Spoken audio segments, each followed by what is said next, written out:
All right, I believe you're going to be live on YouTube here in a minute. Let me pull it up and make sure. Yeah, you're live.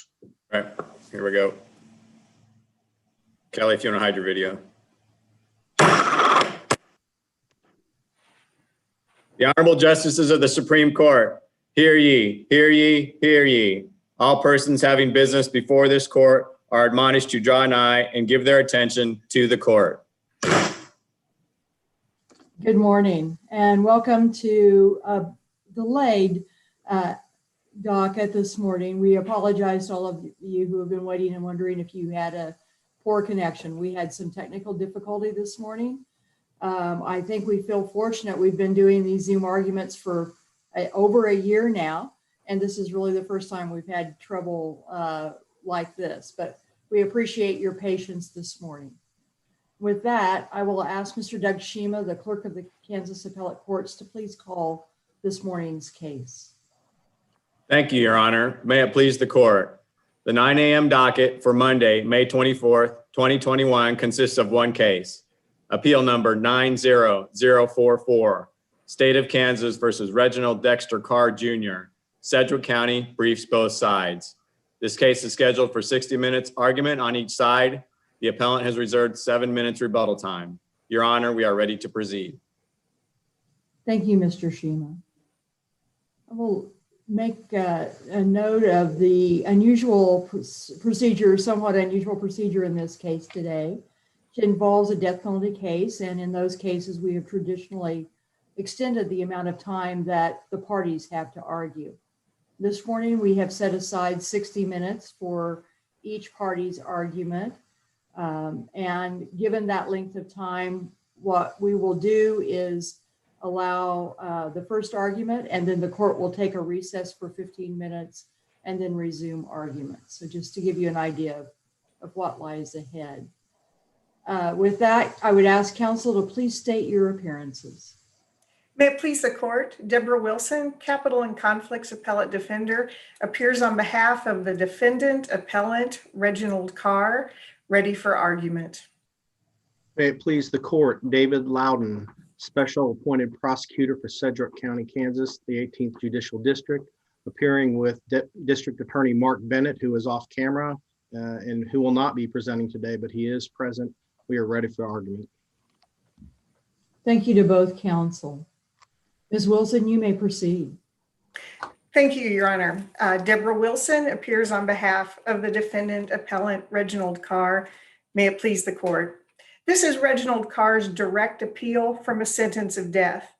Mr. Carr currently stands convicted of 1 count of capital murder, 1 count of first-degree murder, and numerous serious felonies. He was sentenced to a consecutive hard 20 life term on the first-degree murder conviction. He was also sentenced to over 40 years of guideline sentences on the other felonies. And those convictions and sentences were all affirmed by this court in July 2014. None of those convictions or sentences are in issue before the court today. In July 2014, at the same time that this court affirmed those convictions and sentences, this court set aside Mr. Carr's death sentence imposed on the capital murder charge on 8th Amendment grounds. The United States Supreme Court took up the state's petition for cert, and in January 2016, reversed this court's holding on the 8th Amendment aspects of this case. Because there were still so many unresolved penalty phase issues impacting the sentence of death, this court allowed supplemental briefing after the case was returned to this court and heard argument on the supplemental briefing in May 2017. More recently, this court allowed further briefing on the issue of the constitutionality under the Kansas Constitution of our death penalty. So the only judgment or question or in play today is that sentence of death. At the time of these offenses, the alternative sentence to a sentence of death for capital murder was, under the provisions of KSA 214638 a hard 50 life sentence. So should this court vacate Reginald Carr's death sentence, which is the relief that we're requesting today, the best he can hope for is that the death sentence will be replaced by a hard 50 life sentence, along with the consecutive hard 20 life sentence and the consecutive on-grid sentences, which total over 40 years on the other convictions. We do contend today that the death sentence should be vacated because the legal errors in these proceedings, some of which have already been identified by this court in the 2014 decision, were so prejudicial that he's entitled to a new sentencing trial. And although we've argued many individual errors, we've identified two main sources of error and prejudice that work together in a synergistic way against Reginald Carr to deny him a fair penalty phase. Those two main sources of prejudice were the trial court's erroneous evidentiary rulings, which this court unanimously found in 2014 deprived Reginald Carr of his right to present a defense, and the presence of Jonathan Carr, acting as a second prosecutor against Reginald Carr throughout both phases of his trial.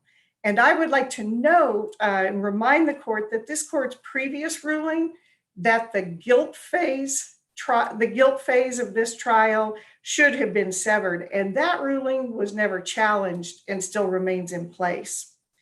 I'd like to start today by discussing an issue that combines those two lines of prejudice, and that's the trial court's failure to give the no adverse inference instruction that Reginald Carr requested for his penalty phase trial. As noted, this court found unanimously that he was denied his right to present his defense. And the mechanics of that denial were the trial court's erroneous evidentiary rulings, which so severely limited his own proposed testimony that they essentially kept him off the witness stand. This court described it on page 210 of its opinion as the preclusion of his ability to testify to anything useful to the defense, and noted that the evidence in question wasn't just integral to his defense, it was his defense. The trial court's errors kept him both defenseless and silent throughout both the guilt and the penalty trials, and that's why he needed that instruction to the jury to not draw adverse inferences from the fact that he didn't testify. And although he got that instruction in the guilt phase, there was no instruction to the jury not to consider his guilt phase silence when they were considering the penalty in the penalty phase.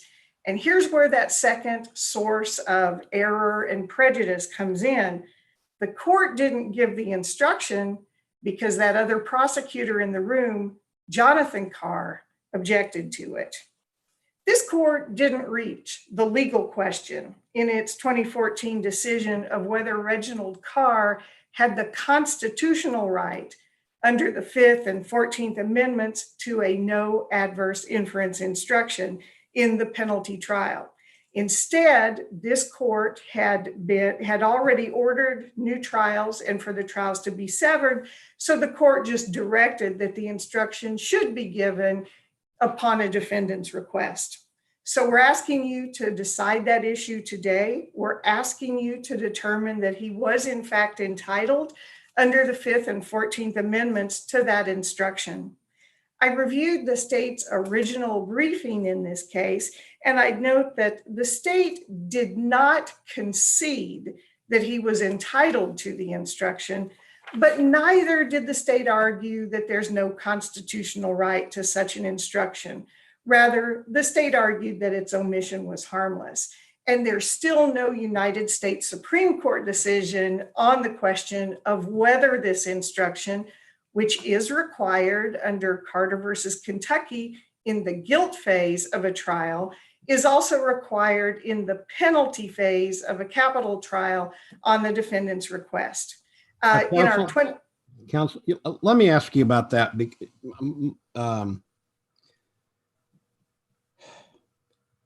It's hard for me to accept the importance of the adverse inference instruction at the penalty phase when defense counsel submitted it as the one that was given in the guilt phase. In other words, if you read what was requested, it's all about the guilt phase, not the penalty phase. And so by definition, it's factually and legally inappropriate because you can't tell you can't tell the jury not to worry about not testifying in the guilt phase and make it relevant for the penalty phase. So I guess my point is, if the defense counsel doesn't think it's important enough to actually submit a proper jury instruction on this point, how does it elevate itself either to error or to prejudice? Your Honor, the instruction requested, you must not draw any inference of guilt from the fact that the defendant did not testify. You must not consider this fact in arriving at your verdict. With that question, what comes into play is our associated argument that when Reginald Carr was denied his right to present his defense in the guilt phase, he lost that mitigating circumstance of residual doubt. That's the idea of whether the evidence in the guilt phase establishes his guilt beyond a reasonable doubt, or in the context of residual doubt, beyond all doubt, of course, comes into play in the penalty phase. In the penalty phase, the jury is asked to do two things. First, it's asked to determine the existence of aggravating or mitigating factors. And then the jury is asked to assign weight to those factors. And what we have argued is that the prejudice in not allowing him to present his defense in the guilt phase leached into the penalty phase, because the jury at this point is viewing him as a defendant who offered absolutely no defense to both the state's charges against him and Jonathan Carr's charges against him. So they could feel very, very confident in their verdict of guilt. And of course, the facts that laid the foundation for that verdict of guilt were also the facts that established the aggravating factors in the penalty phase. So when the jury is assigning weight in the penalty phase, one of the things they're doing is asking themselves, how confident do we feel in this verdict of guilt? Because juries are reluctant to impose death sentences in situations where they think, we think it's beyond a reasonable doubt, but we don't think beyond all doubt. And so he lost that because of not being able to present his defense. He lost that mitigating circumstance of residual doubt. And then the jury wasn't even told, don't consider this in your deliberations when you're deciding how to assign weight to the aggravating circumstances. You've already gone through your deliberations. You can feel very confident in your determination of guilt and not worry about residual doubt. And that's because Reginald Carr didn't have the opportunity to inject any ideas about residual doubt in the guilt phase because he didn't get to testify because of trial court error. The counsel. Go ahead, Justice Wall. That's fine. Okay. My question is, what inference would a juror make based on silence? It's perfectly sensible to me in guilt or innocence why silence could give rise to a reasonable inference of admission. But on the penalty phase, I'm not. Help me understand what logical inferences a juror would make. I'm sorry, I'm having some technical problems here. So in the guilt phase, there's two sources of prejudice from his silence. In this sentencing proceeding, the jurors who sentenced Reginald to die saw a man who for weeks seemingly sat with nothing to say about the accusations made by the joint prosecutors, the state of Kansas, and his brother and co-defendant, Jonathan Carr, who this court found shouldn't have been participating in the trial. This involuntary silence, we contend, affected the penalty phase considerations in two ways. First, as I mentioned, Reginald Carr lost the mitigating circumstance of residual or lingering doubt. They were looking at a man who they felt very confident in their verdict of guilt against him. And then they see a guy who won't even take the witness stand, express remorse, say he's sorry, accept responsibility for these crimes that from their point of view, he had no defense to. Of course, Reginald Carr wanted to take the witness stand and tell the jury, I didn't do it. I'll explain the evidence against me. Of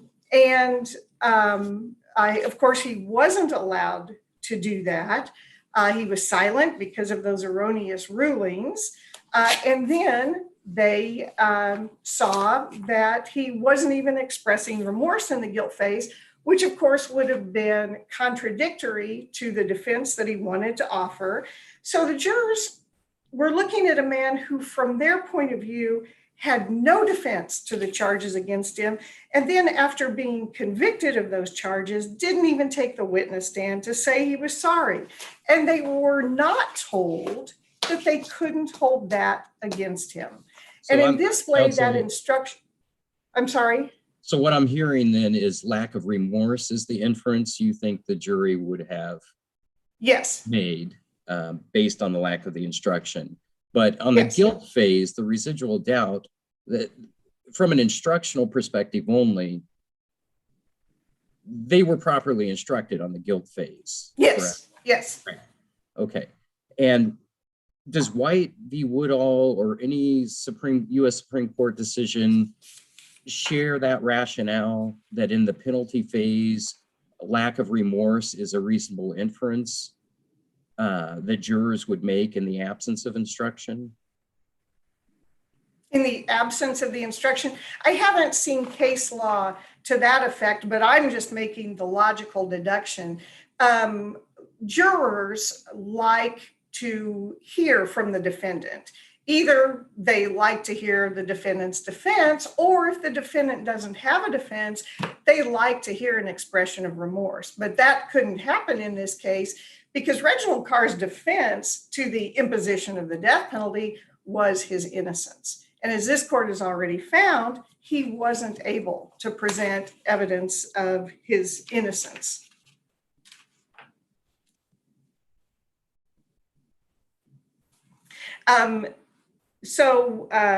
Now that going back to the legal underpinnings of this issue, in its this court, let's see, I think I was discussing White versus Woodall. So we discussed White versus Woodall in our 2016 filing. Nothing has changed in the United States Supreme Court since then.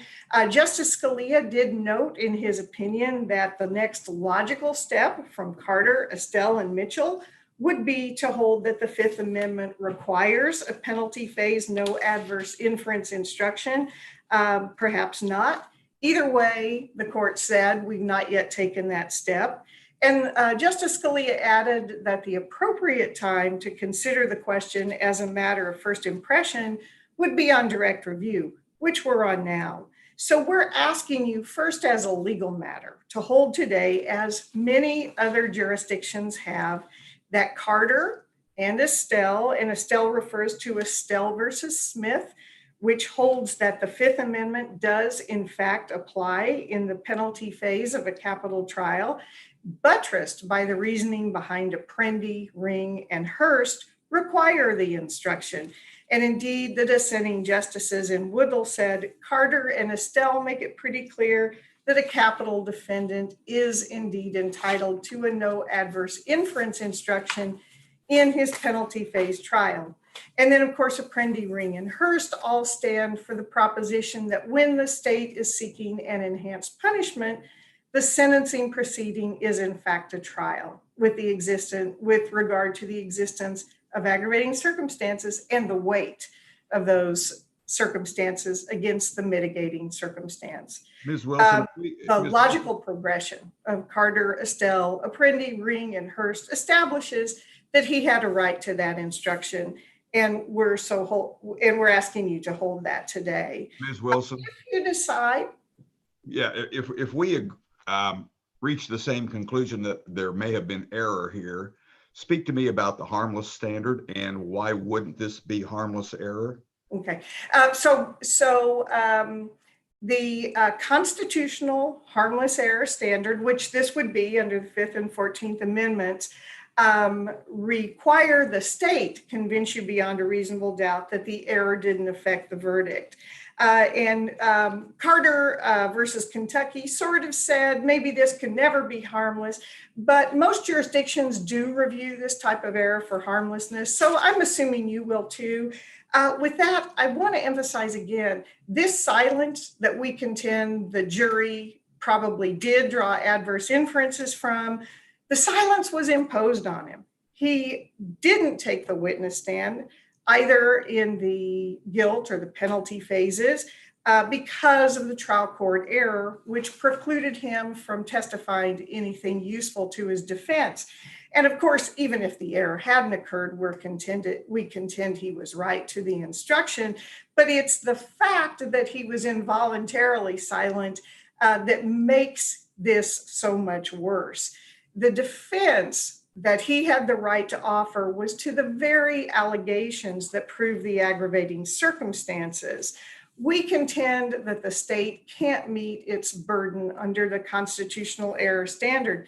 The jury that saw Reginald, or the jury that sentenced Reginald Carr to die, saw a man who for weeks sat with seeming nothing to say about those accusations lobbed against him, both by the state and by Jonathan Carr. And first, as I noted, he lost the mitigating circumstance of residual or lingering doubt, which I would like to discuss a little bit. Residual doubt or lingering doubt is that gap between proof beyond a reasonable doubt and proof beyond all doubt. And studies of actual capital juries have found that jurors who have voted for life rather than death after finding a defendant guilty of capital murder beyond a reasonable doubt often cited as their reason for sparing the defendant's life. They felt there was enough lingering doubt that they couldn't vote for death. And remember, these aren't death penalty opponents citing residual doubt. These are death qualified jurors. Many courts, led by the Supreme Court in Lockhart versus McCree, have recognized that residual or lingering doubt as to the defendant's guilt is a valid mitigating circumstance, and the state hasn't argued otherwise. There's room for residual or lingering doubt this case. Where's your evidence other than just pure speculation that there was any lingering or residual doubt, as you call it, in this case? I'll talk to you about what's in the record that would establish that. And I'd like to just note that this is what distinguishes Reginald Carr from his co-defendant, Jonathan Carr. Now, when this court found that denying him the right to present his defense against the capital charges was harmless as to the guilt phase, the court only cited evidence that supported the conviction. There are facts in the record that support an inference of Reginald Carr's innocence. 3 members of this court, Justice Rosen, you're among them, have heard me enumerate those facts a couple of times, but I'll repeat them for the new members, because if you just look at the 2014 decision, you might not know these things. First, Reginald Carr's DNA was not found anywhere at the Birchwood residence, while Jonathan Carr's DNA was found in multiple areas. The mitochondrial DNA from the hair found there isn't probative of Reginald Carr's presence, as his mitochondrial DNA is identical to Jonathan's, who we know was there. Second, Reginald Carr and Jonathan Carr were both physically present at the preliminary hearing. They were clearly identified as the defendants. The surviving witness in the same courtroom with them, with the opportunity to observe both of them, recognized and identified Jonathan Carr, and only Jonathan Carr, as one of the intruders at the Birchwood residence. Third, this same surviving witness testified at trial that she had picked Reginald Carr from a photographic array, but that photographic array didn't contain his photograph. And finally, the surviving witness testifying at trial identified Reginald Carr as the intruder who ejaculated in her mouth. However, it was Jonathan Carr's DNA that was on the oral swabs taken from her mouth. Reginald Carr wanted to offer a defense of mistaken identity, and that defense had support in the physical evidence and the testimonial evidence that came in at trial. He wanted to take the witness stand and tell the jury, I didn't do it, and I'll explain the evidence against me. He would have told the jury that he met with Jonathan and Jonathan's companion after the robberies, the kidnappings, and the murders. He would have described Jonathan's companion for the jury. He would have described Jonathan's demeanor, and he would have told the jury what Jonathan told him about the events at Birchwood and of the events at the soccer field. He would have explained his presence near the crime scene after the fact and his possession of some of the stolen property. This testimony might not have changed the verdict of guilty, but had he been allowed to present his defense through his testimony, those problems with the eyewitness identification and the DNA would not be so easy to ignore. And they might have given one or more jurors a reason in that gap between proof beyond a reasonable doubt and proof beyond all doubt, a reason to vote for life in prison instead of death. But he was silent because of those erroneous rulings, and he didn't even get his requested adverse inference instruction because of Jonathan Carr's objection.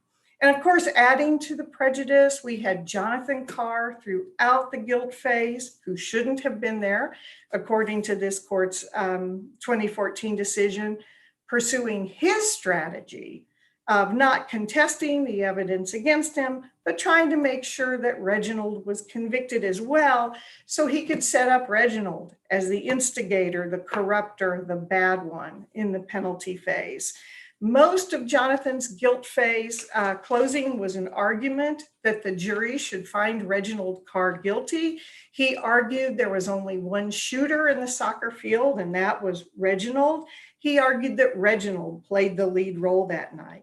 With regard to the surviving witness who failed to identify Reginald at the preliminary hearing and whose identification of Reginald as the intruder who ejaculated in her mouth was contradicted by the DNA evidence, he gave reasons for why she may not have recognized him at the preliminary hearing, but he had nothing to say about the DNA. He urged the jury to accept her identification of Reginald, and he argued forensic and circumstantial evidence supported his guilt, and he even argued that Reginald hadn't presented an alibi. That might have been reversible error had the state done that, and he concluded his argument by blaming Reginald for his own actions. Then, of course, in the penalty phase, along with his evidence of what a bad person Reginald had been throughout his life, he brought in their sister Tamika to testify that Reginald had confessed to shooting the victims to her. There could be no doubt in the minds of the juror that Jonathan Carr was one of the intruders.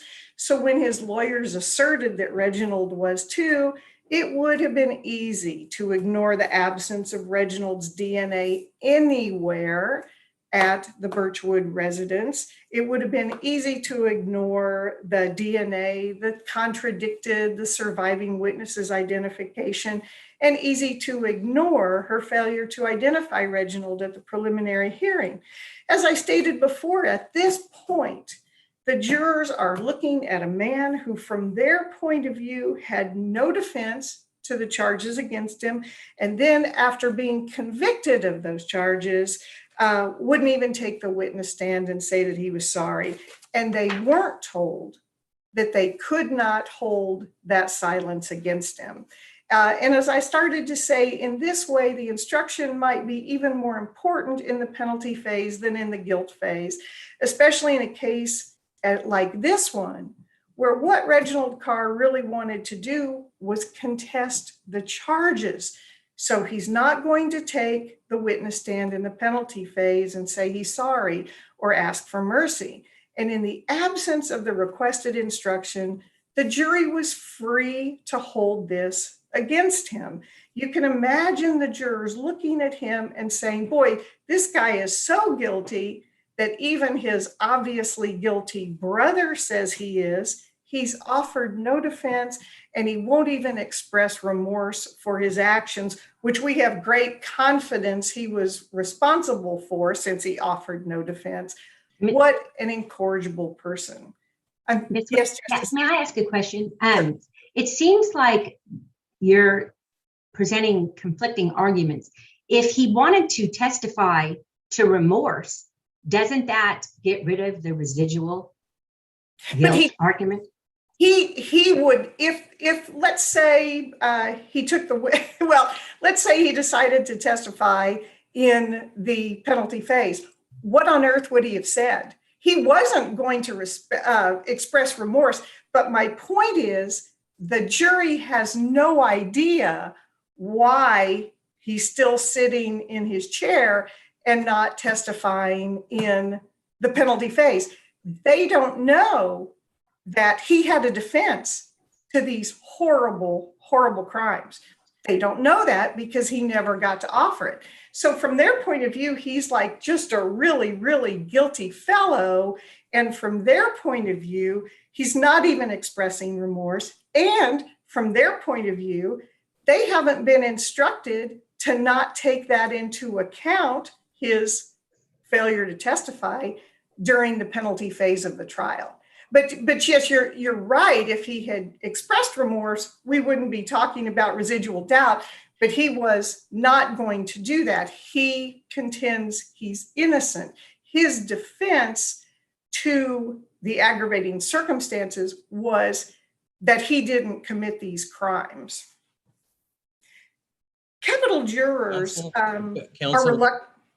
I'm sorry to interrupt you, but before you move on to your next argument, that's the argument you're making now, but in closing argument of the penalty phase, that's not the argument his attorney made. He admitted your client's involvement in the Birchwood incident and the Capitol murders. The entire purpose or strategy in the penalty phase, as I read it, is that Mr. Carr wanted to provide an explanation how he got from point A as a young child all the way to the finale of being in the soccer field. And in closing argument, they made it really clear that they were not here to excuse his involvement in the crimes. It was an admission. So how do we deal with that closing argument in the concept of, or in your argument about residual doubt and the impact of the no adverse inference instruction? Justice Wall, I believe, I haven't looked at closing argument in several years, but my recollection of the closing argument was that Mr. Greeno said, we accept your verdict. Not that we can see guilt, but we're not going to argue about your verdict anymore. Because at this point, they were precluded really from arguing about the verdict because Reginald Carr was never allowed to present his defense. So if they had argued, well, there's room for doubt in this case, the jurors would have said, what's your alternative explanation, which of course Reginald wanted to offer. So my recollection is they said, we accept your verdict, but that we don't, they didn't add, we don't concede guilt, but I don't recall that, but I could be mistaken because I haven't looked at that in a long time. But the mitigation case that talked about Reginald's upbringing and potential brain injury and those sorts of things. This is what defense counsel frequently does, which is pursue dual lines of defense. So I think the fact that he put on mitigation doesn't negate the fact that what he really wanted to do was defend himself against the charges. But defense counsel in a capital case has to be ready for both routes. And then since he was convicted, they did need to put on a mitigation case because from the jurors' points of view, he was guilty, and is there anything that mitigates this? And like I said, I remember the phrasing more as we accept your verdict as opposed to we concede guilt. But I do want to admit I haven't looked at that in a long time, and I could be mistaken about that. Let me ask another question. If had he been allowed to testify, what do you take into account that it turns into another mini trial on the guilt phase? Because surely that's what would happen.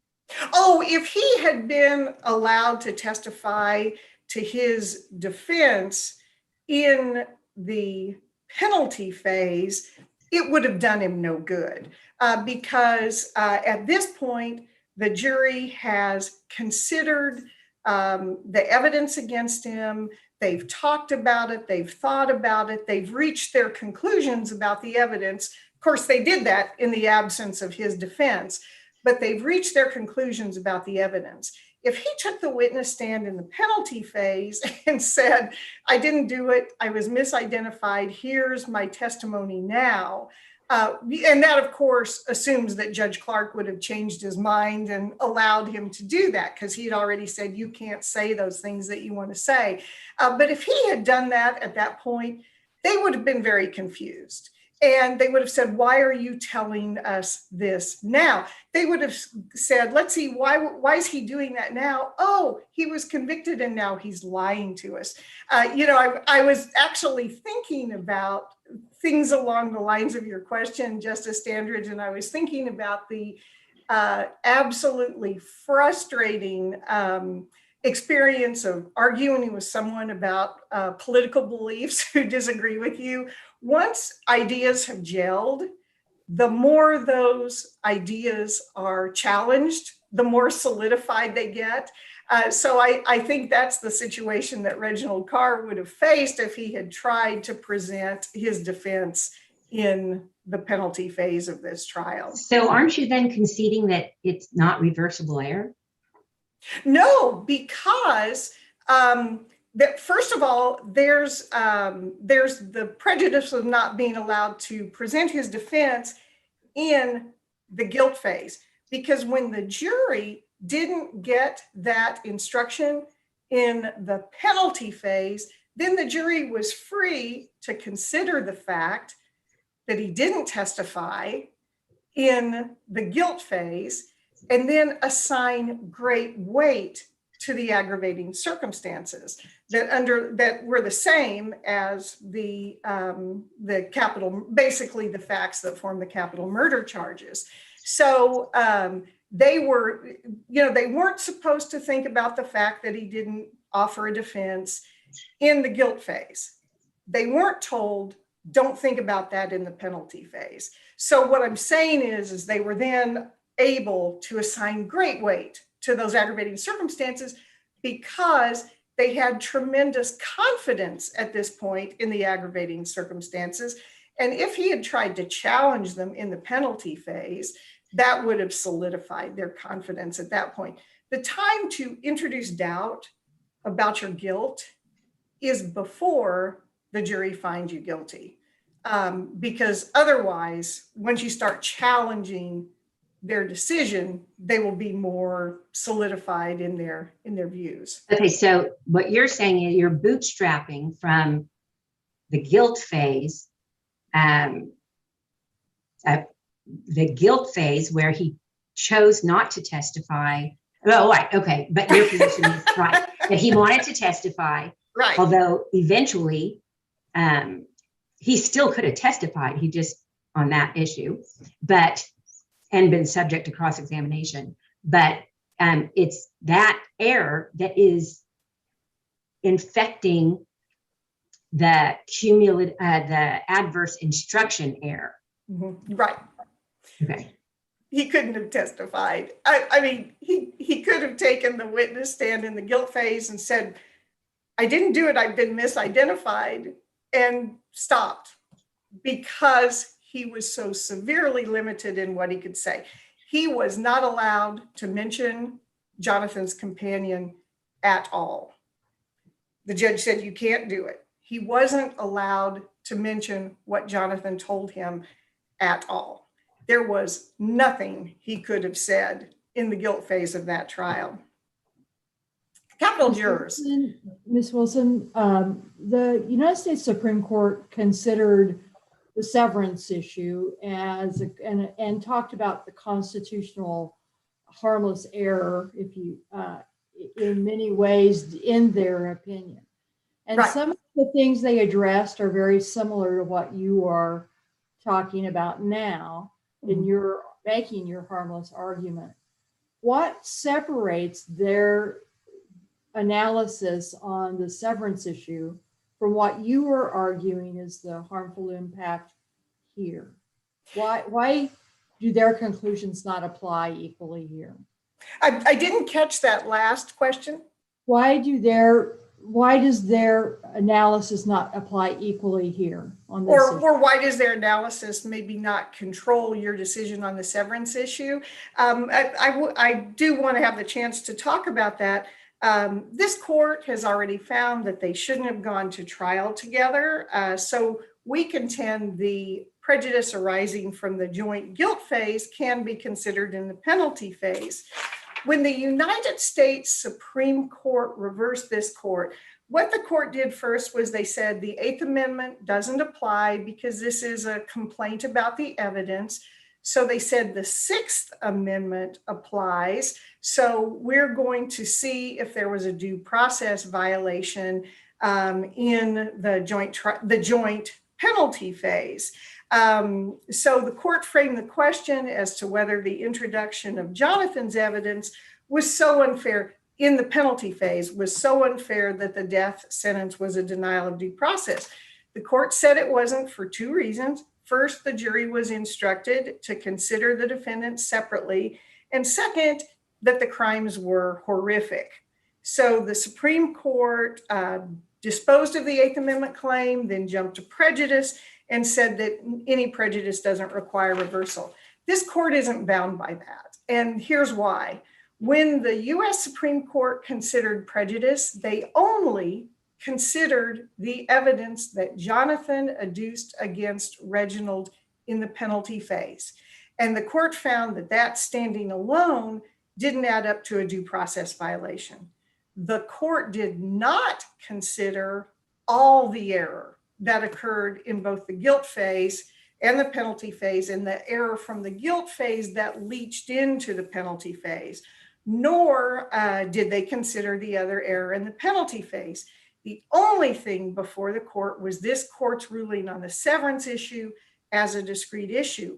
There was no cumulative error analysis, and the first and foremost of those errors, but not the only, was the fact that Reginald Carr never got to defend himself. He was prevented by the trial court from testifying, and then he didn't even get a no adverse inference instruction. The court relied heavily on the terrible nature of the crimes to find that the result in a severed penalty trial wouldn't have been different. But the court didn't know, because the issue wasn't in front of the court, that Reginald Carr had a defense to those very terrible crimes. And of course, any holding that the joint penalty phase didn't violate due process only means that from the limited view of the evidence that the Supreme Court had, the proceeding didn't go under the floor of fairness that the due process clause provides. The federal Constitution provides the minimum protection afforded to defendants, not the maximum. This court's already found that those proceedings were unfair. We contend your findings can stand in perfect harmony with Kansas versus Carr because the United States Supreme Court quite properly didn't interpret or apply Kansas law. KSA 2166-19C1 mandates this court review a sentence of death and determine whether the sentence was imposed under the influence of passion, prejudice, or any other arbitrary factor. The arbitrary factor in Reginald Carr's penalty trial was Jonathan Carr, and all the evidence adduced by Jonathan Carr against him, which wouldn't have come in a separate proceeding. This was exacerbated by the fact that the jury didn't know that Reginald Carr actually had a defense that he couldn't offer because of trial court error. It was further exacerbated by the fact that he didn't even get a no adverse inference instruction. And it was further exacerbated by the testimonial hearsay that came in against him, both in the expert witness area, as well as the prosecutor's use of police reports and jail reports to paint Reginald as a violent offender who poses a danger while incarcerated. This court's entirely free to find that the joint proceeding violated our state standards for fairness, encapsulated or set out in KSA 22-3204 and the case law interpreting it, and find that the severance was required under that statute. And I would say that's what this court already did. The Eighth Amendment analysis that this court engaged in came in the prejudice part of its analysis. But the court, finding the antagonistic defenses and the possibility that one defendant was going to introduce evidence against the other that wouldn't have been available in a separate proceeding, those are all state law considerations mandating severance. And those are the considerations that guided this court when it found that the penalty phase should have been severed. This court's within its authority to consider the evidence that came in against Reginald that wouldn't have come in a separate penalty phase, and then view its effect cumulatively with all the other error that this court's identified, and find that Reginald Carr's sentence of death should be reversed on state law grounds. I'd like to return for a minute to the idea of residual doubt. I'd suggest that experience teaches us that there's great wisdom in the practice of capital jurors wanting proof beyond all doubt before they vote for execution. I'd like to refer this court to the amicus brief filed in this case by the Midwest Innocence Project. They cited to this court statistics regarding death row exonerations, but much, much closer to home, they discussed the case of Floyd Bledsoe. Floyd Bledsoe wasn't sentenced to die, but he could have been, having been convicted of kidnapping, sexually assaulting, and then murdering his teenage sister-in-law. As we all know now, Floyd Bledsoe was innocent. His brother Tom committed those crimes. But before his exoneration, this case, Floyd Bledsoe's case, was before this court twice, on direct appeal and then on post-conviction. And both times, this court expressed confidence in the jury's verdicts that Floyd Bledsoe was guilty of those heinous offenses. But he wasn't. The jury made a mistake. So when a capital juror says, I believe this defendant to be guilty beyond a reasonable doubt, but not all doubt, so I'm voting for life, that's a wise acknowledgement of the risk of human error. So I'm asking this court to not discount the tremendous prejudice to Reginald Carr of being denied the right to deny, explain, or rebut those aggravating circumstances, because that could have indeed resulted in a sentence of life.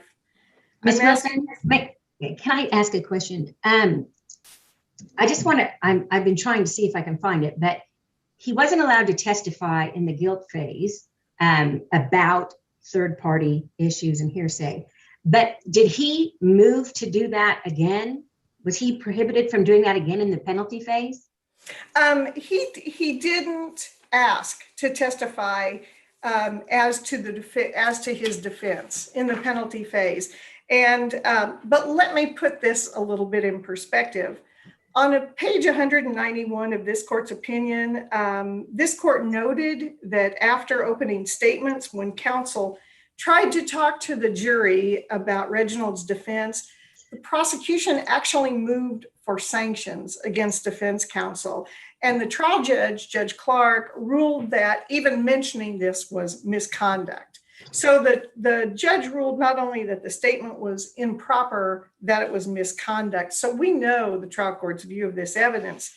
At the conclusion of this trial, Mr. Wachtel, defense counsel, was actually charged with contempt of court for trying to advance Reginald's defense. And he had to find his own lawyer to defend himself at a contempt hearing held in front of Judge Clark. Now, Judge Clark didn't impose sanctions for contempt, but I think it's safe to say, given the trial court's views on this, nobody was changing their mind. And I believe this issue was preserved because to preserve this issue, you have to make a proffer. And proffer was made in the guilt phase. And as we've discussed before, if Reginald Carr had been given permission in the penalty phase to present his defense to the verdicts that had already been rendered, it wouldn't have done him any good at that point.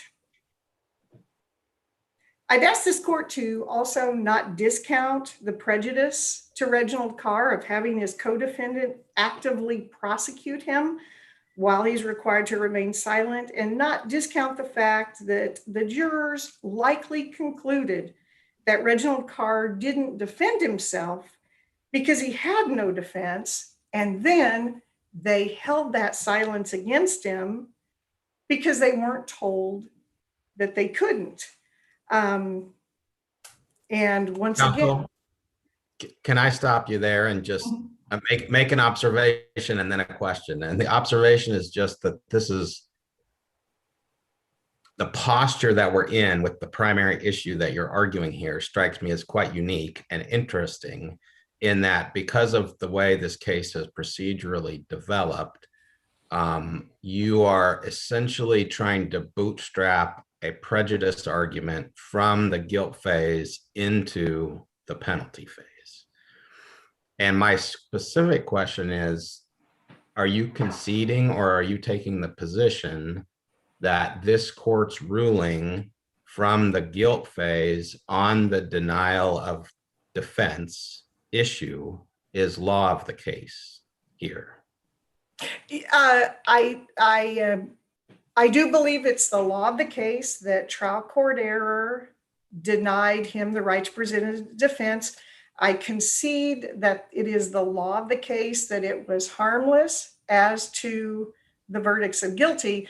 I don't concede that I'm bootstrapping because in Lockhart versus McCree, the United States Supreme Court was discussing the advantages of unitary guilt and penalty trials and capital trials. And they mentioned that, that a capital defendant often benefits from a residual doubt that developed during the guilt phase of the trial. So, and of course, but can I just jump in and ask you to help me sort of process the idea that the presence of residual doubt in the penalty phase, in the guilt phase, is already been held to be harmless, and that's now law of the case. And so how can it all of a sudden become prejudicial in the penalty phase? That's kind of where I'm stuck. I'm sorry to interrupt. I was eager to answer that question. You didn't find that the inability to introduce residual doubt was harmless. You said the fact that, or I don't think you were on that court, Justice Stegall, but this court Well, I said, wasn't. And that's why I think the question of law of the case Right. really matters here, because a number of us did not participate in that decision. Right, I understand. So what this court found was that Reginald Carr's testimony would not have affected the verdict of guilt beyond a reasonable doubt. What's residual doubt? Residual doubt, as I explained before, is that gap. Here's proof beyond a reasonable doubt. Here's proof beyond all doubt. And that's what jurors frequently require before they impose a sentence of death. I'd like to refer you, I think I can find this citation quickly. In my opening brief, I cited a case, State versus Herod. That's from the Arizona Supreme Court. You can find it at 200 Arizona 309. On page 500 of that opinion, footnote number 7 has a very good explanation of the concept of residual doubt and the benefit to capital defendants. So although this court found, and I have to accept that under the law of the case doctrine, that the jury would have found Reginald guilty beyond a reasonable doubt, even if he had testified, there's no finding that the jury would have found him guilty beyond all doubt.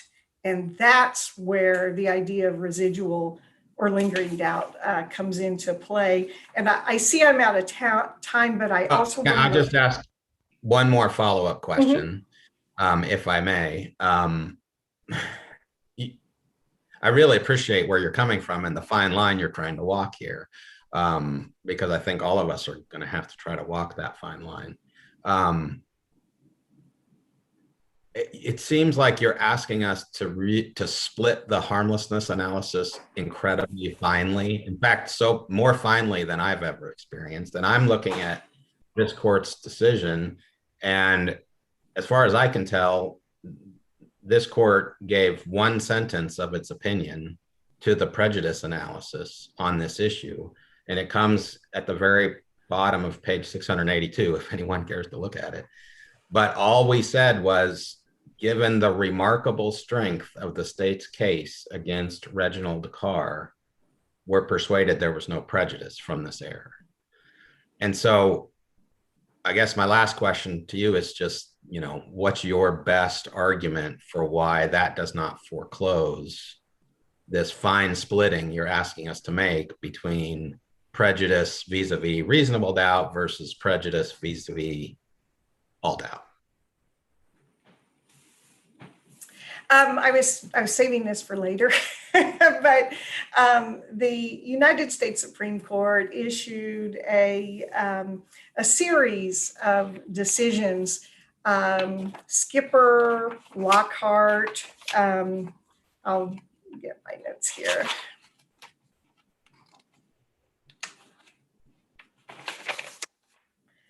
I guess what we're talking about here today is whether the state should be allowed to execute Reginald Carr after succeeding in preventing him from defending himself. And here I want to address those bootstrapping comments because, and maybe this is because this composition of the court hasn't seen a lot of death penalty cases yet.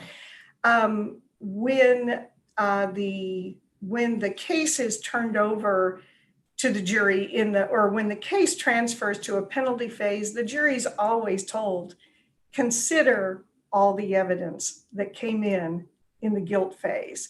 So although these are two separate phases of the trial, the jury is always considering what happened, or in our case, what didn't happen, no defense, in the penalty phase of the trial.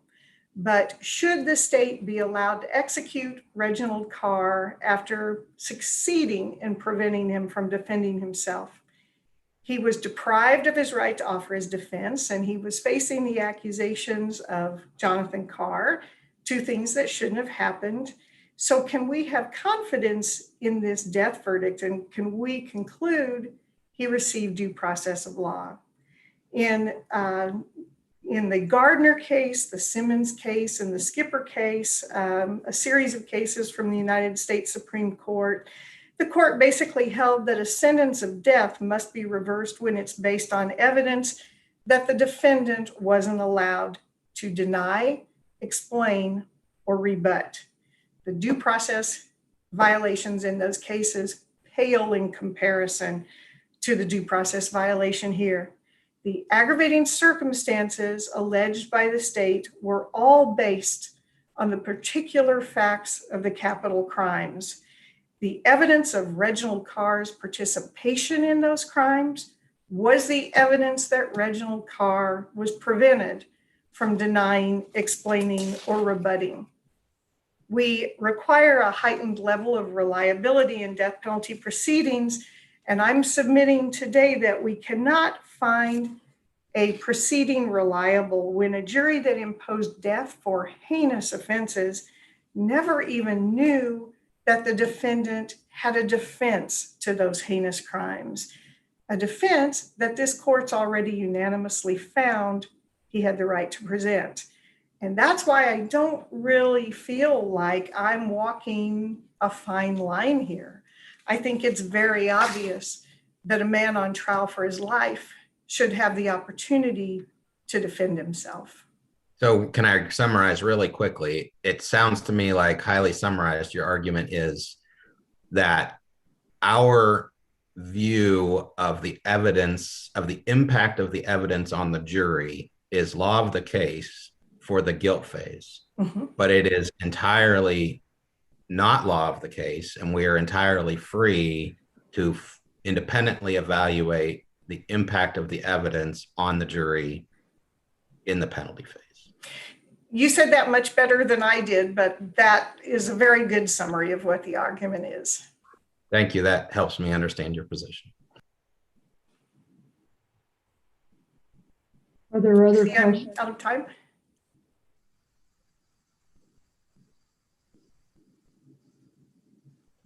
Ms. Wilson, you may conclude then.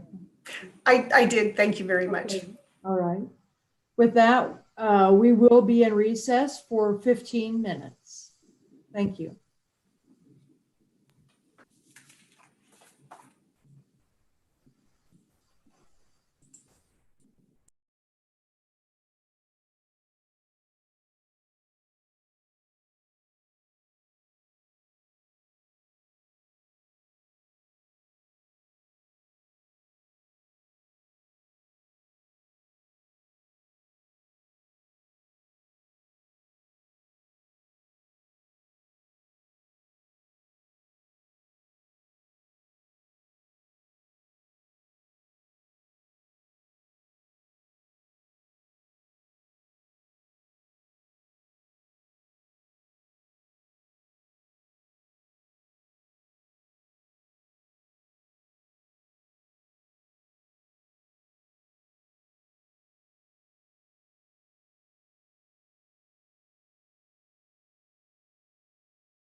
Now call court back to order.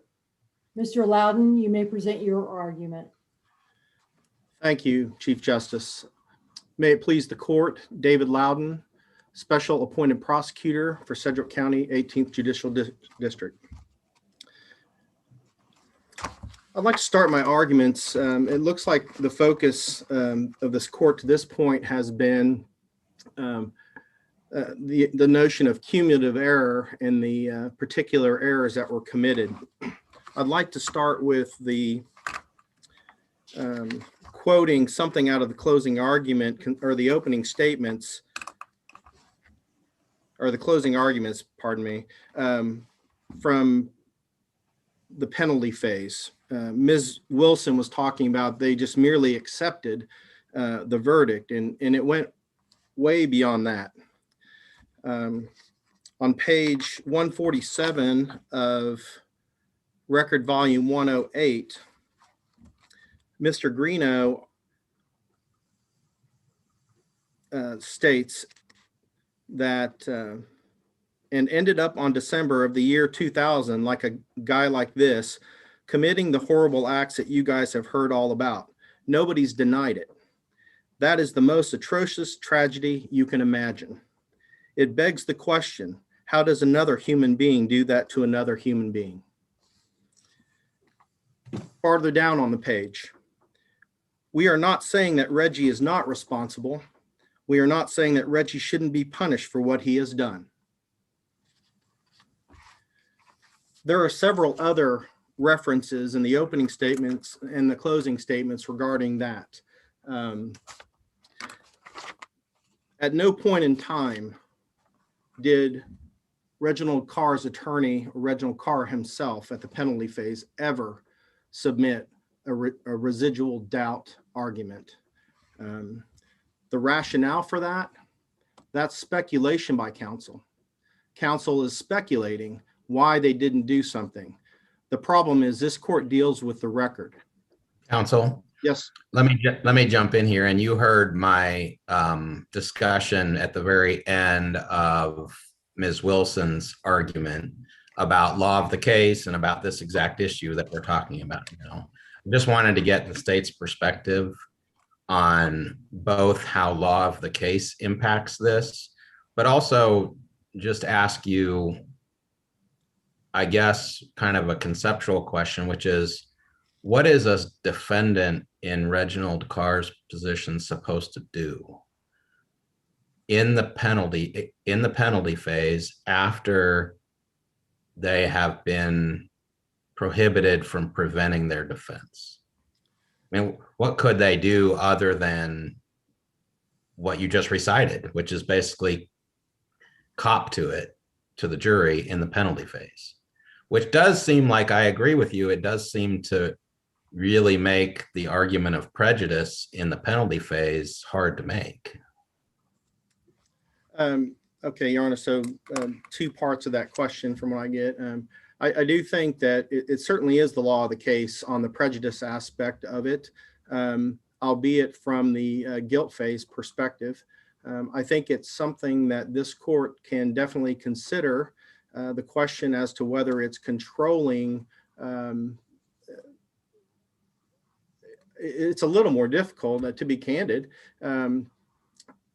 You know, the notion that there was error, I am not asking this court to per se revisit that finding as far as the guilt phase is concerned, but I don't think it's something this court can overlook and unring the bell as far as its finding on harmlessness. The question is what weight would be given to that. As far as what a defendant or Mr. Reginald Carr is supposed to do, there are plenty of options here, and I think this needs to be put into the proper perspective. Mr. Carr was not prevented from testifying by the court's ruling at the guilt phase. That was a choice he made. He was prevented from presenting circumstantial evidence that a third party committed the crime in the face of direct evidence by the state. Nothing in the court's ruling prevented him from testifying and presenting some of his evidence, which included that he had received a phone call from his brother, that he met up with his brother and this other person and helped unload a car or the truck of stuff, and how he came into possession of these items. Nothing prevented that. He made a choice not to present that, apparently. So when he got to that penalty phase, there was no discussion, no question by Reginald Carr or his attorney concerning whether he could present that evidence at the time. Again, counsel, if I could just summarize, because I know you have other points to get to. It sounds like you're arguing that Reginald Carr he wasn't put in a position where he had to give up his claim of innocence, even in the penalty phase. And the fact that he did, by essentially saying, we're not saying he shouldn't be punished, renders the sort of carryover prejudice from this issue harmless, even in the penalty phase. Correct. Is that a fair characterization of what you're arguing? That is fair, Your Honor. As far as the residual doubt foundation for what is being argued today, once that foundation is eroded, there is really no basis to make a finding that cumulative error requires reversal. Nothing stopped Mr. Carr from requesting of the court to testify and talk about hearsay evidence, for instance, that would not have been admitted at trial and which would not be admitted today. He couldn't come in and testify that his brother told him X, Y, Z, even in a separate trial. That could not happen under any standard.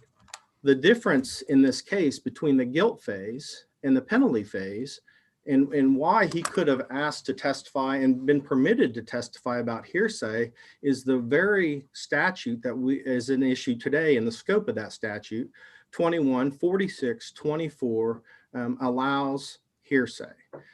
Now, mind you, this court has attacked the confrontation aspect of it, but nothing suggests that Mr. Carr would have been prevented from making or requesting to testify on his own behalf to plant the seed of residual doubt in the case.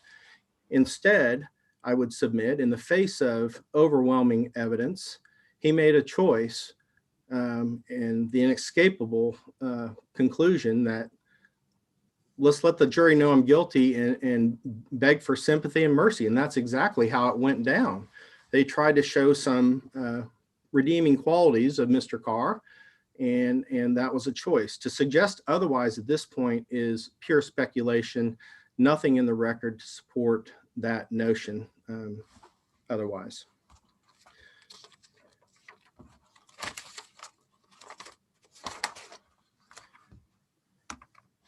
As far as the severance is concerned,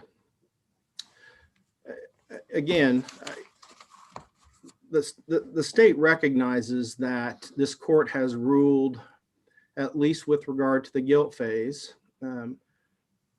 that severance was required under state law. This court did not forward that decision into the severance phase. As it is aware, there was a federal constitution argument made and ruled upon by this court, and then reversed by the United States Supreme Court, which brings us back to where we are. Mr. Carr is now asking this court to make a similar finding under state law on the severance issue. I think the last time that I was before the court, there was a little confusion concerning whether I was asking the court to revisit the severance finding vis-a-vis the guilt phase. I am not asking the court to do that, but I am asking for a change in perspective regarding where we are. When the court made its previous ruling, at least with regard to the penalty phase, when the court made its previous ruling, it was under the notion that federal constitutional law was violated by the failure to sever at the penalty phase. That is no longer true. So I'm trying to change the mindset of the court and for those that have made a ruling, at least with regard to the egregiousness of the error. The state would still submit that the error was not egregious. So when we get into weighing whether something was harmless, I think that can factor in some manner. What we have here is the failure to sever. The state submits that that Judge Clark did not err by failing to sever the penalty phase. Unlike the guilt phase, where there could have been an argument about antagonistic defenses, there was no antagonistic defense in the penalty phase. There was no defense at all. It was a mitigation presentation. The errors that Ms. Wilson has talked about today and how Jonathan Carr was another prosecutor in the room, that has no bearing on the penalty phase where we are now. That prosecution is over. He's been found guilty. Mr. Carr, Reginald Carr, came to the jury and said, "We accept your verdict. I'm guilty. Now what do we do about it?" So the fact that there was another prosecutor in the room, that doesn't taint the penalty phase in any way, nor should it be considered at all, much Counsel? like the third-party evidence rule. Counsel, can I ask you a question about the severance issue? Are you suggesting then that we can evaluate the question of severance anew for the penalty phase, and that it doesn't have to be considered automatically error based on the guilt phase determination in 2014? I guess my question is, has the error issue already been decided? Because severance, we already found that this case should have been severed, and that's the end of the question, and that we don't distinguish between guilt and penalty phase under the statute, or do we? Do you understand my question? I do, and it's I hate to call it a scholastic or an intellectual argument, but we seem to be splitting a lot of hairs and talking about that as we do when we're up in the appellate level. And I do understand, and I think we had a question the last time we had argued this case concerning, well, we've already decided the same thing you've asked. We decided they should have been severed, so how do we put them back together? I would submit to you that we're not putting them back together. They were never apart. There's just simply a ruling that they should have been severed. So when we come back on this issue now, where in the original briefing, Mr. Carr never argued that state law severance should be applied to state law in the penalty phase. It was a federal ruling.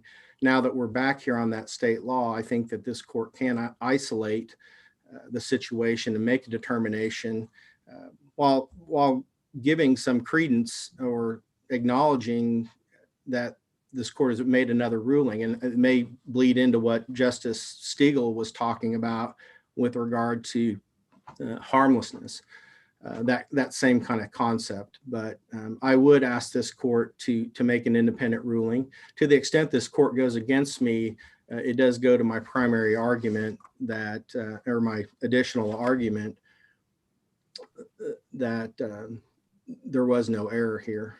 You can make that determination because there was really no basis to sever a penalty phase. May I ask a question, Mr. Loudon? If we're analyzing it under state law, which would be the statute, right? Correct. 22-3204, because the error isn't of a constitutional magnitude anymore, how does that affect our harmlessness analysis? I think it just puts us under the Kansas harmless error rule, which is a lesser standard than the federal standard. I think that's been acknowledged in the previous arguments, but under the statute, it says, unless the error is such a nature as to appear inconsistent with substantial justice,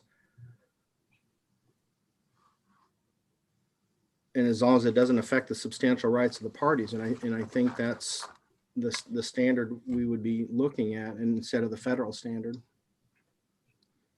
Okay, so the state would have the burden of showing that there's no reasonable probability the error affected the trial's outcome, or do you take in the substantial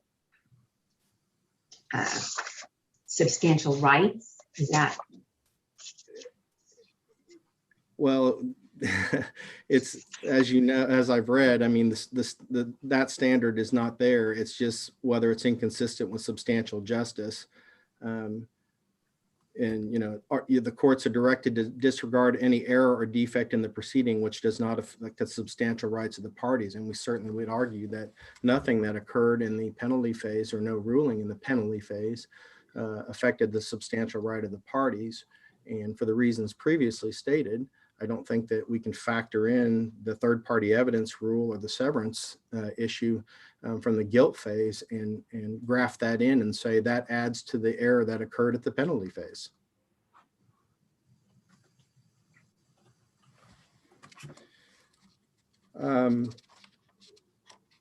As far as the no adverse inference instruction is concerned, Justice Bile had latched onto something that we had talked about in the previous argument concerning, we still don't have an instruction presented to us to say, what is the instruction that should have been given, and how do we weigh the impact of such an instruction had it been given? The instruction that was proposed, and it's the only one that's ever been proposed, concerned a defendant in a criminal trial has a constitutional right not to be compelled to testify. You must not draw any inference of guilt from that fact that the defendant did not testify, and you must not consider this fact in arriving at your verdict. It's hard for me to battle an instruction that I don't know what the instruction is, because the one presented and the one being argued is factually and legally not appropriate.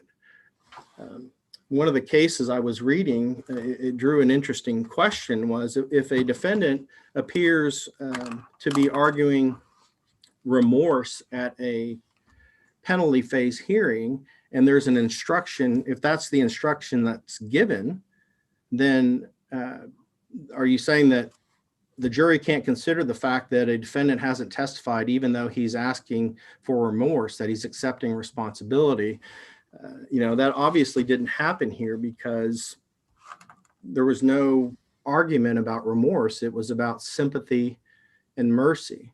But I think it's difficult under those parameters to somehow gauge whether the absence of a no adverse inference instruction can be factored into whether this was harmless in this case, or whether it was even error.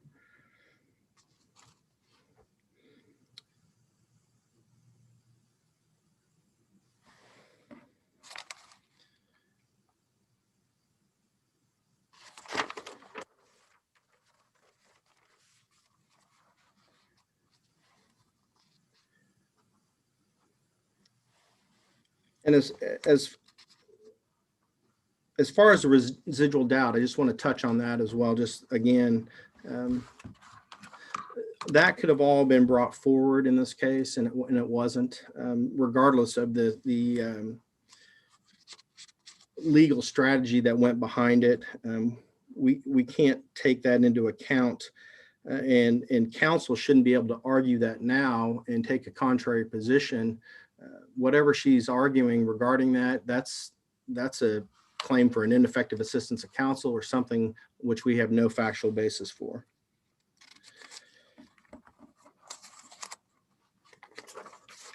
Counsel, let me ask you, while you're looking through your notes, I can't find it right now, so maybe you remember. When the instruction on having a right not to testify was being argued in the penalty phase. Was residual doubt given as one of the reasons for permitting that instruction? I don't recall, Your Honor. I can't find it either.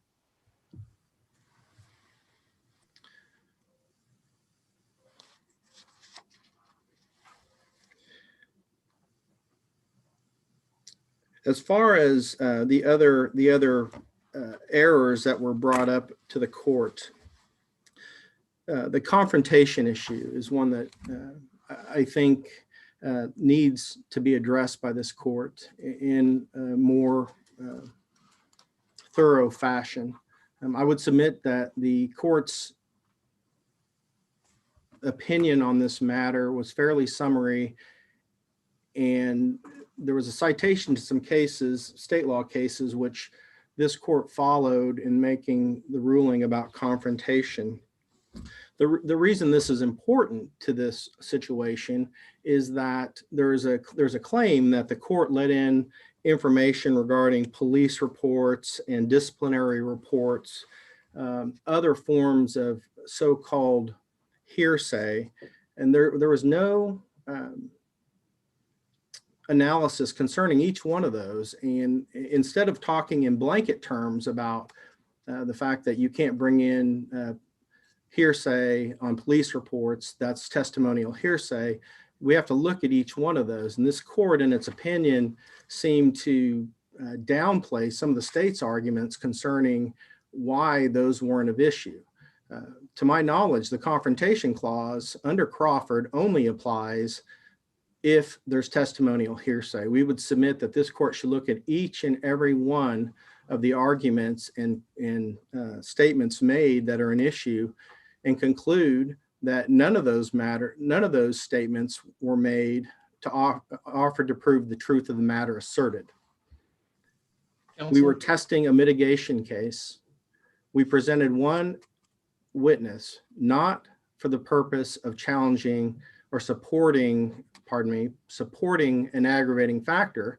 It was to challenge the Mr. Carr's expert, Dr. Preston, about the mitigation case and the foundation that he had for the opinion he had reached. That's a distinction that bears some analysis. Before we get to that point, however, the state would be clear that this court should revisit its finding that confrontation applies and do so in a more thorough manner that's helpful and conducive to future cases. Much of this court's opinion seemed to be kind of advisory as far as how we're going to go forward in the event that a new death penalty proceeding was occurring. That's no longer occurring, and the guidance given by the court is not of any help as far as where we stand right now. So a complete analysis should be done. The state does argue that confrontation under Crawford should not apply in the death penalty proceeding. In Williams v. New York, albeit which was a due process case, the court found without equivocation in a death penalty case that the confrontation did not apply. Granted, in Crawford, which was not a death penalty case and which was not a penalty proceeding case, there were and other rulings have found that Crawford prevents this testimonial type hearsay. We would ask the court to revisit that finding. We recognize that there is a distinction between evidence that's offered to prove an aggravating circumstance, for instance, which occurred in this case. The jury found 4 aggravating circumstances beyond a reasonable doubt. Those aggravating circumstances were supported by evidence that was tested under this confrontation notion, because we had to allege them and prove them during the guilt phase, present the evidence at least during the guilt phase of the of the trial. Had we chosen to present additional evidence on those aggravating circumstances at the penalty phase, maybe there might be some credence to the notion that some confrontation would apply. However, that's not where we stand on this case. The state didn't use any evidence to argue in favor of, or didn't use any evidence that wasn't subjected to confrontation in its aggravating circumstance arguments. The only time that we used any type of alleged hearsay information was to counter mitigating circumstances. It wasn't to prove anything.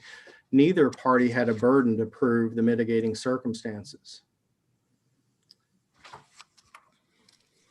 Counsel, the federal courts interpreting that very question, are you aware of any federal circuit that has extended the confrontation clause to the penalty phase, specifically in the selection portion of the penalty phase? I'm not, Your Honor. I think the federal courts have taken the position, and it's been subject to criticism, I think, that some of them have held, I can't say all of them have held, that, Williams so-called controls. I don't know that I know that I've probably used that language in the brief, and of course, in the course of the last 4 or 5 years, I've had an opportunity to look at this a little closer and think about it. But there are the notion that confrontation is not required by the U.S. Supreme Court. That notion still survives, and I think that's what the federal courts are following at this juncture. There's no doubt that there is some cause to question the validity of that case, but until the U.S. Supreme Court rules on that, the federal courts aren't really jumping at the chance to do that. Some state courts have done so, and they've done so without really. I think there's a Van Kirk case, 2011, pardon me. Well, yeah, it says 2011 Arkansas 428. That's a 2011 case. I think the court may have cited. It rejects Williams as a binding precedent because it's a due process case, not a Sixth Amendment case. But the evidence there was used to impose a greater sentence, which that's not what we have here. State v. Rodriguez, I think, Supreme Court of Minnesota case, 754 Northwest 2D 672, 2008 case. It was a non-capital sentencing trial that didn't even mention Williams v. New York or due process, but it was a case about proving aggravators. And then in State v. Hurt, it was North Carolina appellate case.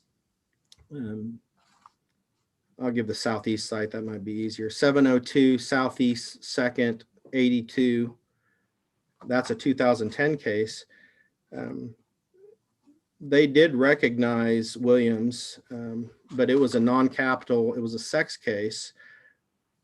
And it made a citation to a U.S. Supreme Court case, Speck versus Patterson, SPECHT.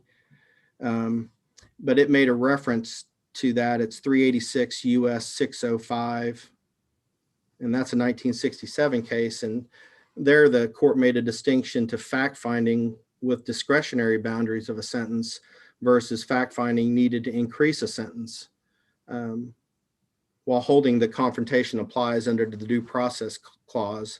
And I think there was an implicit recognition that from Williams that that was a limited exception. But I think the thing that you have here is a distinction between how that evidence is used. And I think we've painted this in broad strokes in the prior briefs. And although I think we did mention the selection phase at the last oral argument, but I would encourage this court to take a closer look at that instead of the blanket prohibition that it seems to have indicated in this case.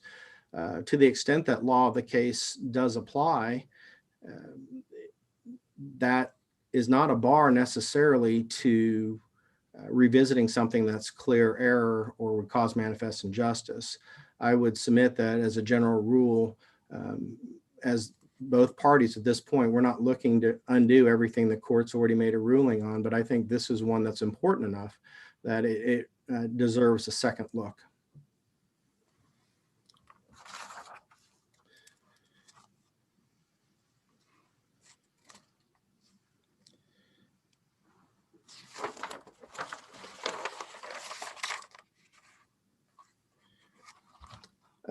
As far as counsel's claim to preventing Mr. Carr from presenting a defense, he wasn't prevented from doing that, not even at the guilt stage. I mean, he had a defense. He was relying on reasonable doubt and cross-examining and trying to impeach witnesses regarding his participation in the crime. At the guilt phase, he made a choice to accept guilt and present a mitigation case. So there's nothing here where the court in its rulings prevented him from denying, rebutting, or explaining his position. It may have limited his position, but it didn't strip him bare of any defense. If his position is that the third-party evidence was necessary to present that defense, which is what I understand his position to have been throughout this appeal, are you suggesting that he could present a partial defense or a false defense, and thus it would be okay? Well, it wouldn't, I guess I wouldn't, I understand what you're saying. I wouldn't call it a partial defense. I would just say, as with anything, a defendant is entitled to present a defense, but he has to do so within the rules of evidence. Part of the third party evidence that was discussed was the presence of a unidentified negroid hair at the Birchwood residence. And the parties were trying to bring that in under the third party evidence rule, or it was barred by the third party evidence rule because it was circumstantial evidence that another person had committed a crime. So it wasn't just the testimony alone, but in particular, the testimony that was not permitted in was Tronda Adams coming in to testify about statements that Jonathan had made that he had received from, or Reginald had made about what Jonathan had said something. I mean, there was a whole series of hearsay problems in that case. And we attempted to bring that forward when we argued this case in the first instance, the first time there. But so to say that he could do nothing, it was all or nothing, I think that's a choice that he would make, but I don't think that that's one he was forced into, because according to his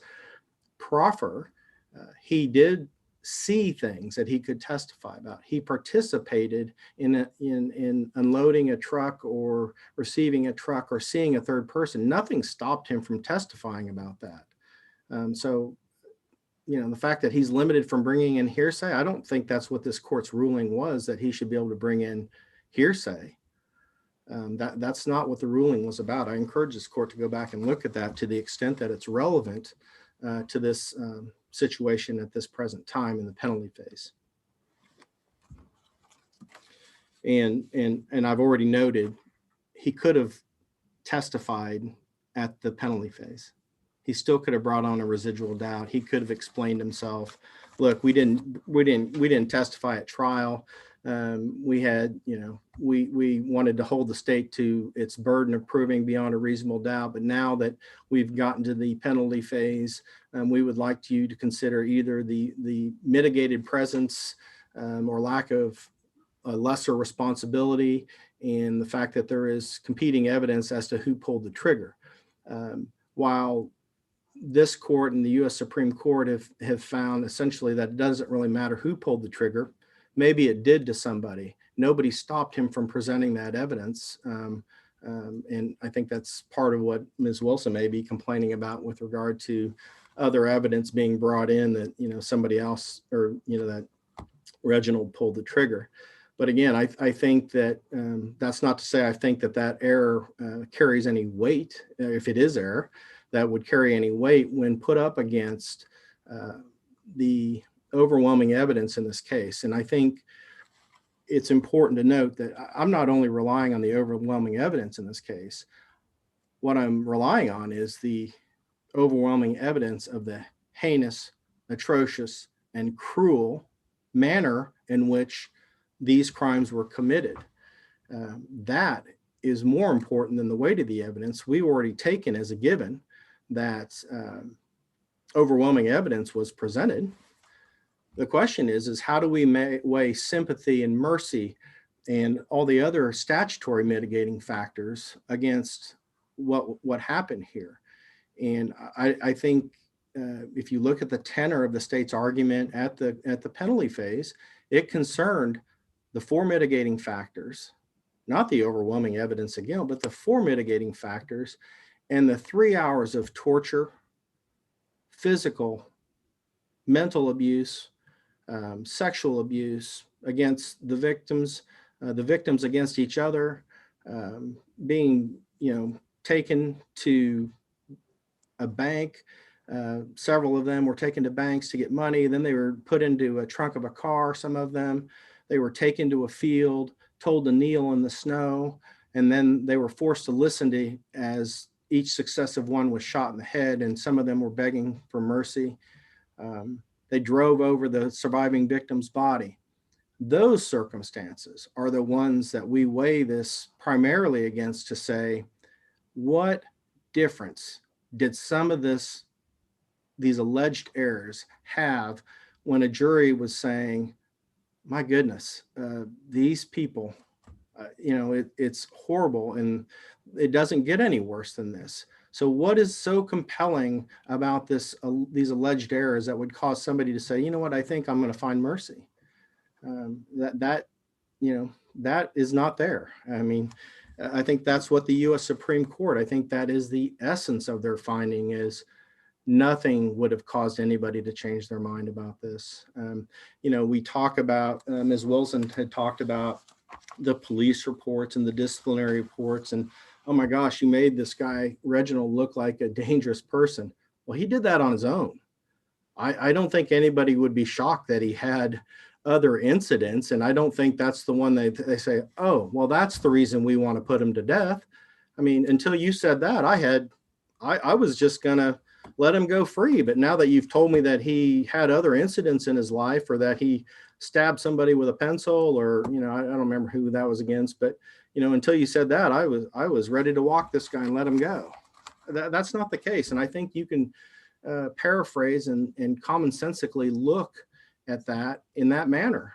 I think that's what it takes. I don't think that we have any issue in this case. The aggravators outweighed the mitigators and no juror had any problem with that.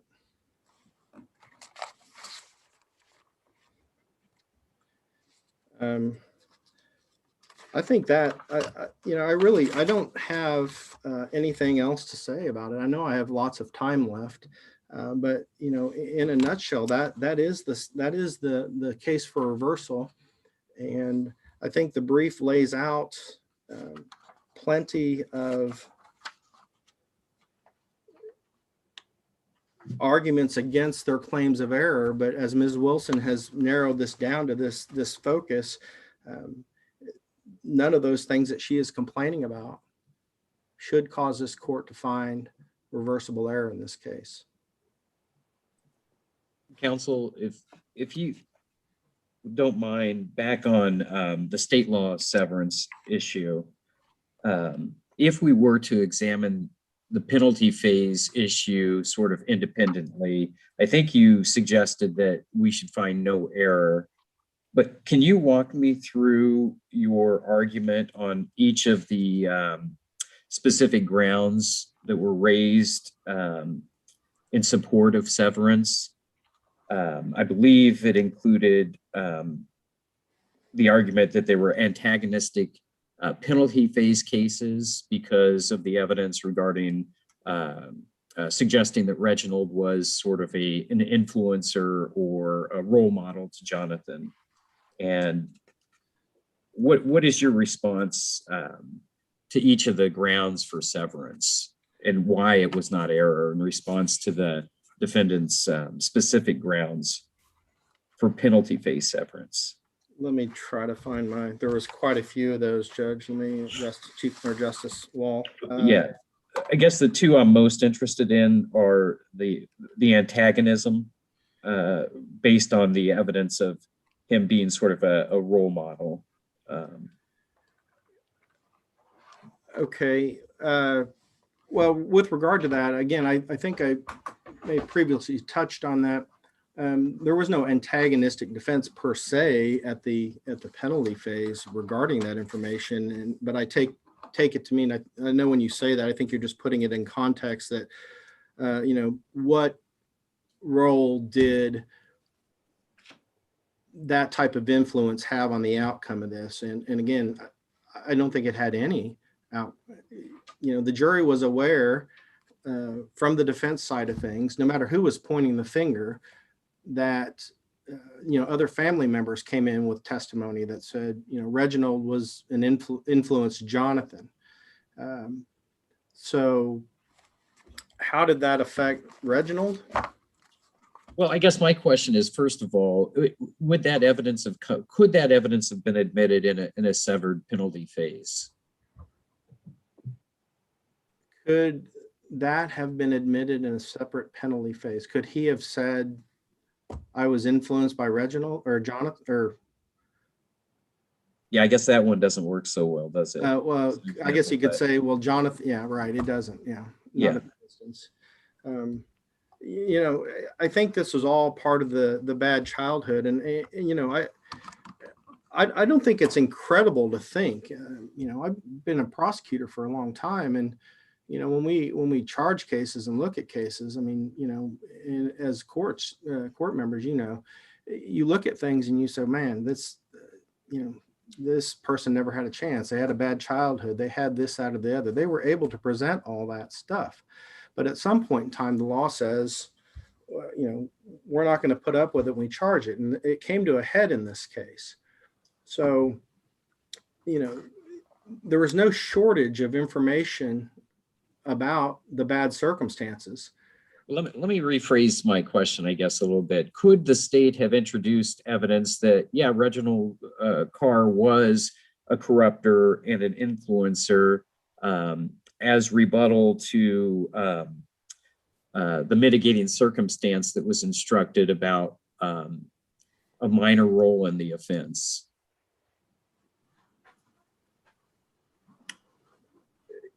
Could it have come in? Sure. I mean, the state, if they chose to do so, I suppose they could put that in. But again, I think that pales in comparison. I think this is the point of the U.S. Supreme Court as well. It pales in comparison to the fact of the things that he actually did. I don't think anybody's going to say, well, I wasn't going to put him to death, but you indicate that he corrupts people. Boy, that's the least of his worries.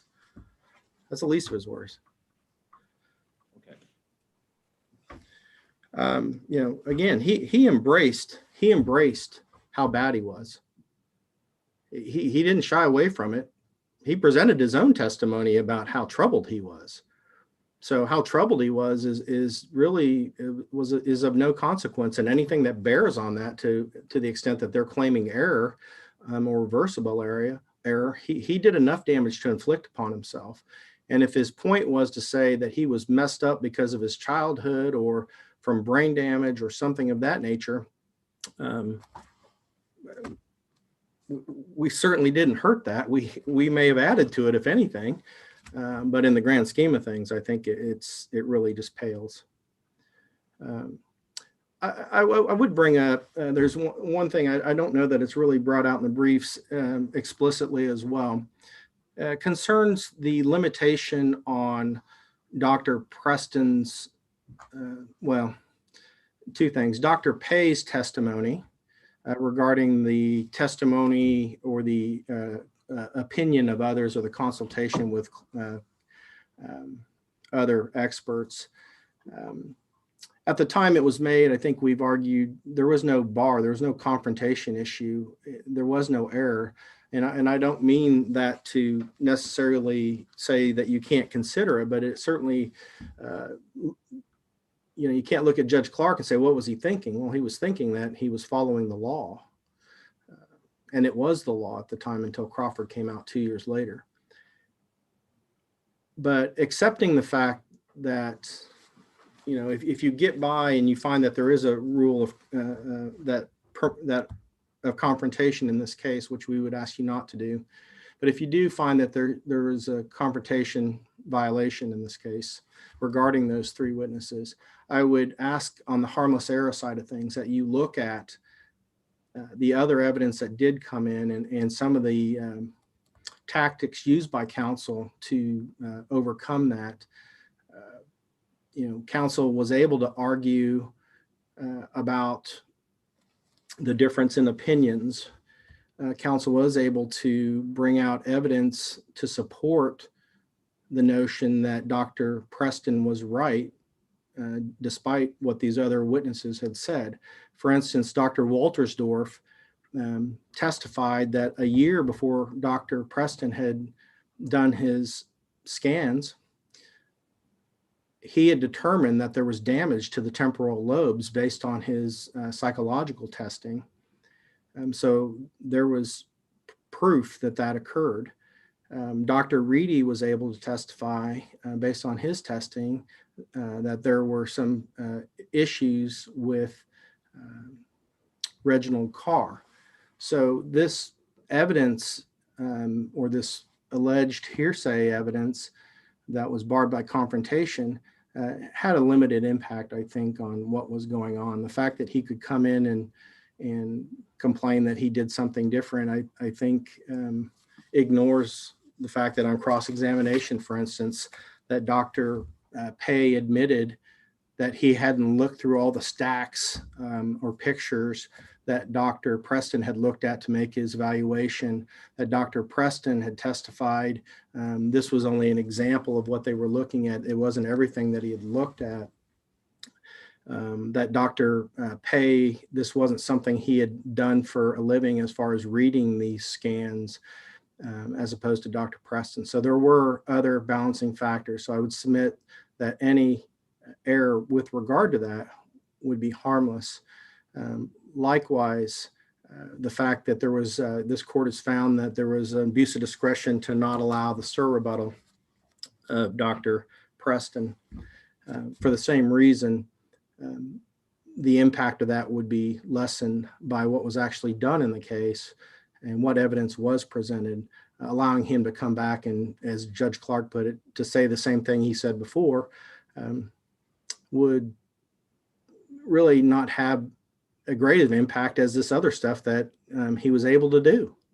So again, if it's a he said, she said situation, the easiest thing to do is to have other evidence, and he did have that, and apparently it wasn't compelling.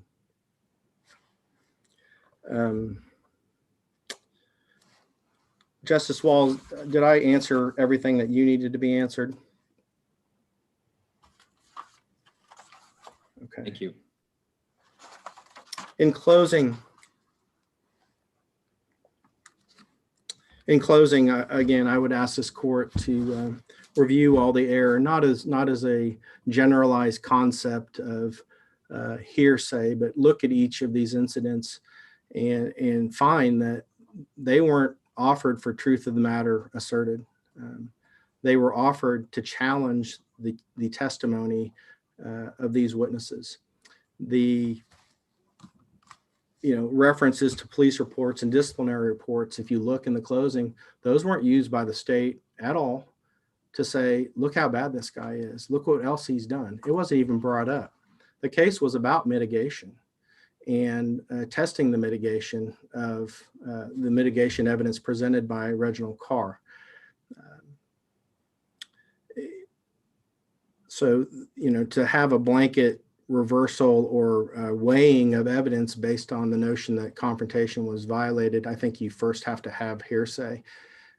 There's some suggestion that a question by a prosecutor can be deemed testimonial hearsay. That's not true. That's categorically false.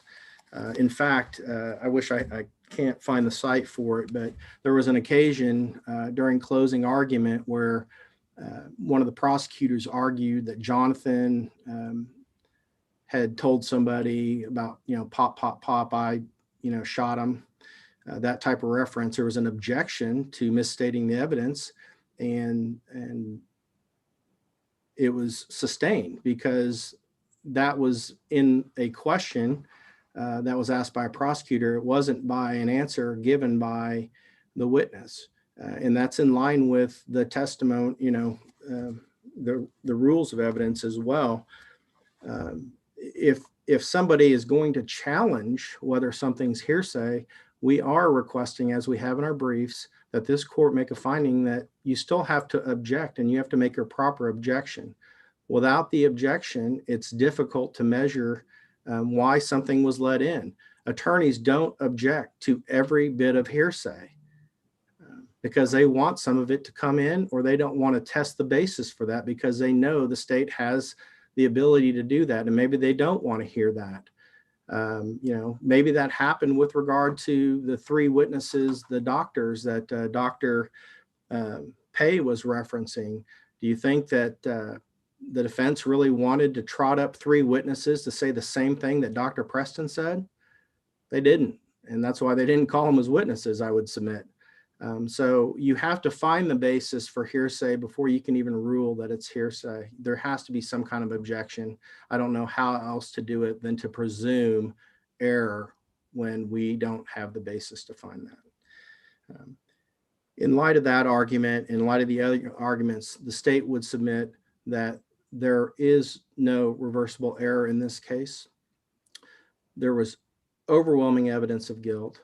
The quality of that evidence was so overwhelming regarding heinous, atrocious, and cruel.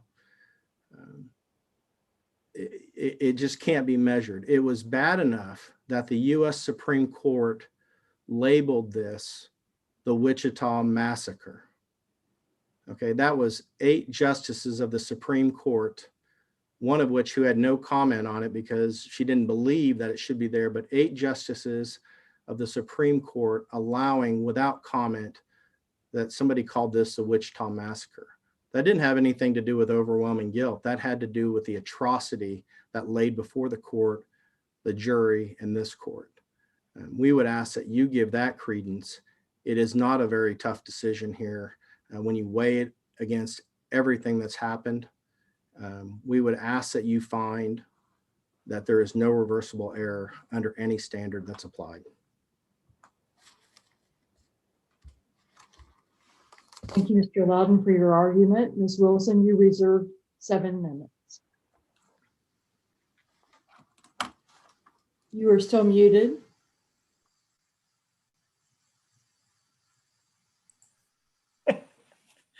I appreciate Mr. Loudon finding those record sites to closing argument. I don't have my transcripts with me here. I think it's very interesting. Mr. Loudon described Mr. Greeno as saying, nobody has denied these allegations. Nobody's denied it. Well, we know why no one denied it. We know that no one denied it because in this court's words, Reginald Carr was prevented by trial error from offering any testimony helpful to his own defense. We aren't saying that he's not responsible. Well, they couldn't say it then because they were prevented by trial court error from saying that they were responsible. And Mr. Loudon says at no time in the penalty phase did they submit a residual doubt argument. That's because they were prevented in the guilt phase from presenting their argument of innocence and planting the doubts for that residual doubt mitigating circumstance. They couldn't in the penalty phase start talking about residual doubt because they had absolutely nothing to base it on. after having been prevented not just from presenting evidence integral to their defense, but from presenting their entire defense. And that's in the words of this court's 2014 opinion. I was a little bit confused about Mr. Loudon's argument that he would not have been allowed to say what Jonathan told him had he been allowed to testify. Actually, this court said he should have been able to say what Jonathan had told him under the excited utterance exception to the hearsay rule. So that was part of the error in denying him his right to present a defense. With regard to Justice Standridge's question about the standard of review for this severance issue, I went down that path at first too, Justice Standridge, when I was wondering if the Eighth Amendment is out, is the constitutional harmless error rule out as well? Do we retreat to the state error? But then I remembered we're asking for a cumulative error analysis. And in a cumulative error analysis, if there are any constitutional errors identified, then the whole cumulative error analysis reverts back to that constitutional standard of error. And here we have the courts already found violations of Reginald Carr's Sixth Amendment confrontation rights. And of course, we are also alleging, you may disagree with me, but we're alleging Fifth and 14th Amendment error in the denial of his right to that no adverse inference instruction. That I would first note on that confrontation issue, that is the law of the case. I think Mr. Loudon's requesting that you find that this court's previous decision was clearly erroneous. I would argue there's no reason to retreat from your previous decision, that the Sixth Amendment right to confrontation applies in the penalty phase. Williams versus New York is the main authority for holdings to the contrary. And as far as I know, Williams versus New York has never been specifically overruled, but it certainly no longer controls in what I call the post-Apprendi landscape. The rationale behind Williams that a judge has wide discretion in sentencing and therefore a defendant doesn't have the right to confront or cross-examine people who contributed to a PSI is no longer valid in the case of, in death penalty cases under Apprendi, Ring, and Hurst. Under these decisions, a judge, even if a jury's been waived, doesn't enjoy wide discretion to sentence a defendant to death. Under Apprendi, Ring, and Hurst, the penalty phase is indistinguishable from a trial on the greater offense. So it's our position that Williams cannot be reconciled with Apprendi, Ring, and Hurst, and thus doesn't control in this situation. And of course, this court recognized in Clapus too that the penalty phase is in fact a trial. So I would urge you to hold fast to your decision on the confrontation rights. And I want to take issue with Mr. Loudon's contentions that Reginald Carr wasn't prevented from presenting his defense. First, just referring this court back to the 2014 decision, he was prevented from testifying as to anything useful to his defense, and it was his entire defense. Could Reginald Carr test the evidence against him? Could Reginald Carr cross-examine? That's true. He still had those abilities, but there is a huge difference between the defendant who comes into court who says, I didn't do it, and I can explain the evidence against me. And of course, this court found he was wrongfully denied the right to do that. There's a big difference between saying, let me explain, and you can't prove I did it. And this, of course, we contend would leach over into the penalty phase when the jury is deciding how much weight to assign both to the aggravating circumstances and to the mitigating circumstances. I guess I would say in conclusion that it strikes me as a very strange idea that we could keep a man on trial from his life from offering a defense to the charges against him, and then feel confident in a jury's decision to execute him for those very allegations. And for those reasons, I would ask that this court reverse Reginald Carr's sentence of death.